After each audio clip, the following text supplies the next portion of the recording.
Good morning all. ഞാൻ Ramakrishnan TB, SEBI registered research അനലിസ്റ്റാണ്. ഈ കമോഡിറ്റി പോഡ്കാസ്റ്റ് കേട്ടതിന് ശേഷം ഡിസ്ക്ലെയിമർ കൂടി വായിച്ചു നോക്കണമെന്ന് താല്പര്യപ്പെടുന്നു. ഇന്നലെ ഗോൾഡ്, സിൽവർ, പ്ലാറ്റിനം ഈ കമോഡിറ്റികൾ ബെറ്റർ ആയിട്ടാണ് ക്ലോസ് ചെയ്തിരിക്കുന്നത്. വീക്ക് ടു വീക്ക് നോക്കുകയാണെങ്കിൽ gold around $75.2 per ounce better ആയിട്ടാണ് ഇന്നലെ ക്ലോസ് ചെയ്തിരിക്കുന്നത്. വീക്ക് ടു വീക്ക് നോക്കുകയാണെങ്കിൽ സിൽവറും പ്ലാറ്റിനും ഫ്ലാറ്റ് ക്ലോസിംഗ് ആണ്. ഗോൾഡിൻ്റെ കാര്യത്തിൽ വീണ്ടും പോസിറ്റീവ് ന്യൂസ് ലോസ് തന്നെയാണ് വന്നുകൊണ്ടിരിക്കുന്നത്. അതിൻ്റെ ഒരു പോസിറ്റീവ് ഇമ്പാക്റ്റ് ഉണ്ട്. കഴിഞ്ഞ വ്യാഴാഴ്ച നല്ല രീതിയിലുള്ള സെല്ലിംഗ് പ്രഷറൊക്കെ കണ്ടിരുന്നു സിൽവറിലും പ്ലാറ്റിനത്തിലും ഗോൾഡിലെല്ലാം. ഇതിന് പ്രധാനപ്പെട്ട കാരണം റഷ്യ ഡോളർ സിസ്റ്റത്തിനെ വീണ്ടും സപ്പോർട്ട് ചെയ്യുന്നു എന്നൊരു ന്യൂസ് വന്നിരുന്നു. ആ ന്യൂസിൻ്റെ ഇമ്പാക്റ്റിലാണ് ഡോളർ അപ്രീഷിയേറ്റ് ചെയ്യുകയാണെങ്കിൽ തീർച്ചയായിട്ടും സാധാരണ രീതിയിൽ ഗോൾഡിന്, സിൽവറിന്, പ്ലാറ്റിനത്തിനൊക്കെ ഒരു നെഗറ്റീവ് ഇമ്പാക്റ്റാണ് ഉണ്ടാവാറ്. അതിൻ്റെ ഒരു ഫിയറിലാണ് വ്യാഴാഴ്ച ഒരു സെല്ലിംഗ് പ്രഷർ കണ്ടത്. അതേസമയം ഇന്നലെ ജനുവരി മാസത്തെ കൺസ്യൂമർ പ്രൈസ് ഇൻഫ്ലേഷൻ ഡാറ്റ അമേരിക്കയിൽ പുറത്തു വന്നിരുന്നു. ഇത് ഇൻ ലൈൻ വിത്ത് എക്സ്പെക്റ്റേഷൻസ് ആയിരുന്നു. അതുകൊണ്ട് തന്നെ അമേരിക്കയിൽ US ഫെഡ് ഇൻട്രസ്റ്റ് റേറ്റ് കൂട്ടാനുള്ള തീരുമാനമൊന്നും എടുക്കില്ല എന്നുള്ളൊരു എക്സ്പെക്റ്റേഷനിലാണ് ഇന്നലെ ഗോൾഡ് വീണ്ടും മുന്നേറിയിട്ടുള്ളത്. അതോടൊപ്പം തന്നെ ഗോൾഡിനെ സംബന്ധിച്ച് വന്നുകൊണ്ടിരിക്കുന്ന ന്യൂസ് ഫ്ലോസ് എല്ലാം തന്നെ പോസിറ്റീവാണ്. ഒപ്പം ഈ ആഴ്ചയിൽ ജനുവരി മാസത്തെ ETF ഡാറ്റ വന്നിരുന്നു. റെക്കോർഡ് ഹോൾഡിംഗ് ആണ് ETF-കളുടെ കയ്യിലുള്ളത്. ഗോൾഡ് 4145 ടൺസ് ആണുള്ളത്. ഇന്ത്യയിലും ജനുവരി മാസത്തിൽ നല്ല രീതിയിലുള്ള ബൈയിങ് ആണ് ETF-കളുടെ ഭാഗത്തു നിന്ന് വന്നിട്ടുള്ളത്. നിപ്പൺ AMC മാത്രം 15.5 ടൺസ് വാങ്ങിയിരുന്നു. ജനുവരി മാസത്തിൽ ടോട്ടൽ ETF-കളുടെ ബൈയിങ് ഗ്ലോബലി നോക്കുകയാണെങ്കിൽ 120 ടൺസ് ആണ്. അതോടൊപ്പം തന്നെ നമ്മൾ കഴിഞ്ഞ 5 വർഷത്തെ, അതായത് 2020 മുതൽ 2025 വരെ സെൻട്രൽ ബാങ്കുകളുടെ ഗോൾഡ് ബൈയിങ് നോക്കുകയാണെങ്കിൽ ചൈനയാണ് ഒന്നാം സ്ഥാനത്ത് 357.1 ടൺസ്. പിന്നെ പോളണ്ടാണ് 314.26 ടൺസ്. പിന്നെ തുർക്കിയാണ് 251.8 ടൺസ്. നാലാമത് ഇന്ത്യയാണ് 245.3 ടൺസ്. അഞ്ചാമത് ബ്രസീലാണ് 105.1 ടൺസ്. നല്ല രീതിയിലുള്ള ബൈയിങ് ആണ്. ചൈനയുടെ ഫിഗർ നോക്കുകയാണെങ്കിൽ ഒഫീഷ്യൽ ഡാറ്റ മാത്രമാണ്. അൺഒഫീഷ്യലായിട്ട് ധാരാളം ഗോൾഡൊക്കെ ഈ കൺട്രി വാങ്ങിക്കൂട്ടിയിട്ടുണ്ട് എന്നുള്ള റിപ്പോർട്ടുകളൊക്കെ ഉണ്ട്. അങ്ങനെ നോക്കുകയാണെങ്കിൽ ഗോൾഡിനെ സംബന്ധിച്ച് ചൈനയുടെ ഹോൾഡിങ് ഹയർ ആയിരിക്കാനാണ് ചാൻസസ് കൂടുതൽ. അതോടൊപ്പം തന്നെ ഈ 5 വർഷത്തെ കാലയളവിൽ Azerbaijan, Japan, Thailand, Iraq, UAE, Qatar, Russia ഈ രാജ്യങ്ങളൊക്കെ ഗോൾഡ് വാങ്ങിക്കൂട്ടിയിട്ടുണ്ട്. അപ്പോൾ ഗോൾഡിനെ സംബന്ധിച്ച് സെൻട്രൽ ബാങ്കുകളുടെ ബൈയിങ്, ETF ബൈയിങ്, അതോടൊപ്പം തന്നെ ഇന്ത്യയിൽ യങ്സ്റ്റേഴ്സിൻ്റെ ഇടയിൽ ഒരു ഒപ്പീനിയൻ പോൾ നടത്തിയിരുന്നു. അവർ പറയുന്നത് 62% യങ്സ്റ്റേഴ്സും പറയുന്നത് അവർ ഫേവർ ചെയ്യുന്നത് സേഫ് അസറ്റായിട്ട് ഇക്വിറ്റിനെയോ മ്യൂച്വൽ ഫണ്ടിനെയോ ഒന്നും അല്ല, ഗോൾഡിനെയാണ്.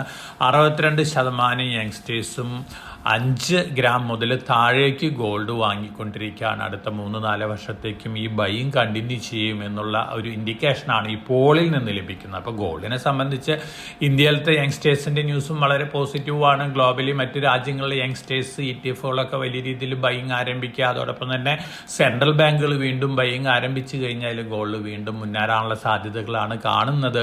അത്തരത്തിലുള്ള റിപ്പോർട്ടുകൾ തന്നെയാണ് മാർക്കറ്റിൽ നിന്ന് കിട്ടിക്കൊണ്ടിരിക്കുന്നത്. ഒപ്പം ഓൾമോസ്റ്റ് എല്ലാ ഫണ്ട് ഹൗസസും Q2 ഈ വർഷത്തെ 2ാം പാദത്തിൽ, അതായത് ഏപ്രിൽ, മെയ്, ജൂൺ മാസങ്ങളിൽ ഗോൾഡ് വീണ്ടും പുതിയ റെക്കോർഡ് ഹൈ ഹിറ്റ് എന്നാണ് എല്ലാവരും പറയുന്നത്.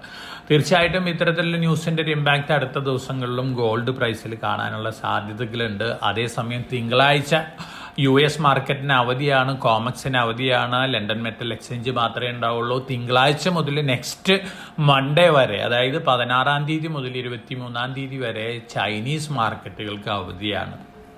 നാഷണൽ ഹോളിഡേയ്സ് പ്രമാണിച്ച് ഒക്ടോബർ മാസത്തിലത്തെ ഹോളിഡേ ടൈമിലാണ് ഗ്ലോബലി സിൽവറിൽ വലിയ രീതിയിലുള്ള പ്രൈസ് റൈസ് കണ്ടത്. ഇതിന് പ്രധാനപ്പെട്ട കാരണം ഇന്ത്യയിൽ നിന്നുള്ള സിൽവർ ബയേഴ്സ് ലണ്ടനിൽ നിന്ന് വലിയ രീതിയിൽ ബൈയിങ് നടത്തി.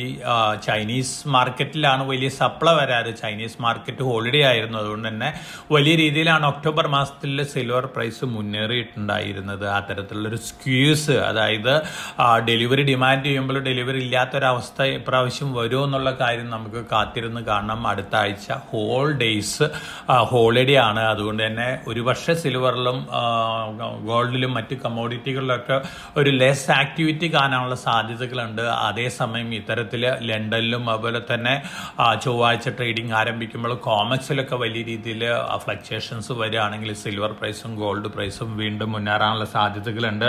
മുമ്പൊക്കെ ലണ്ടൻ മെറ്റൽ എക്സ്ചേഞ്ച് കോമക്സിലൊക്കെ ധാരാളം ഫ്യൂച്ചേഴ്സ് കോൺട്രാക്റ്റുകൾ സിൽവറിലൊക്കെ ഇൻട്രൊഡ്യൂസ് ചെയ്യാറുണ്ട്.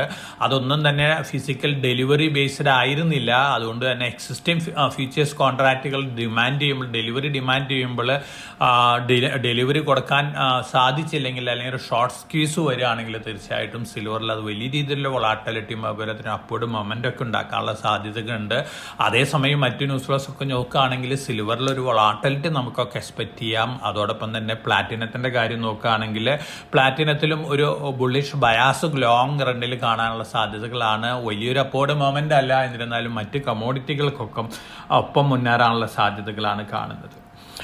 തീർച്ചയായിട്ടും ഇത്തരത്തിൽ ന്യൂസ് തന്നെയാണ് കമ്മോഡിറ്റികളെ അടുത്ത ആഴ്ചയിലും മുന്നോട്ട് നയിക്കാൻ പോകുന്നത്. ഒപ്പം ഒരു കാര്യം മനസ്സിൽ വെക്കുക, ഇന്ത്യൻ റുപ്പിയുടെ മൂവ്മെൻറ്റ് അഗൻസ്റ്റ് $, അതോടൊപ്പം തന്നെ ജിയോ പൊളിറ്റിക്കൽ ഇഷ്യൂസ്, ഇറാനും US-ഉം തമ്മിൽ വീണ്ടും ഇഷ്യൂസ് വഷളാവുമെന്നൊരു റിപ്പോർട്ടുകളുണ്ട്. ഇതും ഗോൾഡിന് നല്ല പോസിറ്റീവ് ഇമ്പാക്റ്റ് നൽകിയിട്ടുണ്ട്.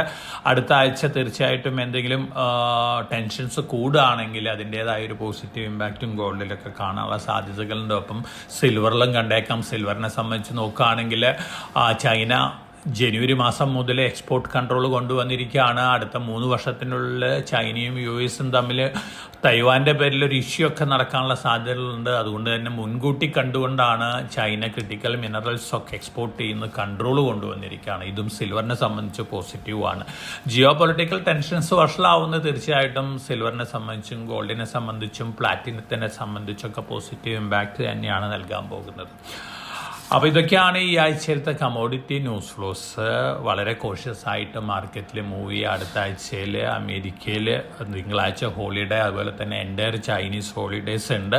അപ്പോൾ ലണ്ടൻ മെറ്റൽ എക്സ്ചേഞ്ചിലത്തെയും അതുപോലെ തന്നെ ചൊവ്വാഴ്ച മുതൽ കോമക്സിലത്തെയും ആക്ടിവിറ്റീസ് ആയിരിക്കാം ഈ 2 കമ്മോഡിറ്റികളെയും മുന്നോട്ട് നയിക്കാൻ പോകുന്നത്. അപ്പോൾ എല്ലാവർക്കും നല്ലൊരു വീക്കെൻഡ്, ഹാപ്പി വീക്കെൻഡ് ആശംസിച്ചുകൊണ്ട് ഞാൻ ഇന്നത്തെ കമ്മോഡിറ്റി പോഡ്കാസ്റ്റ് ഇവിടെ അവസാനിപ്പിക്കുകയാണ്. Thank you.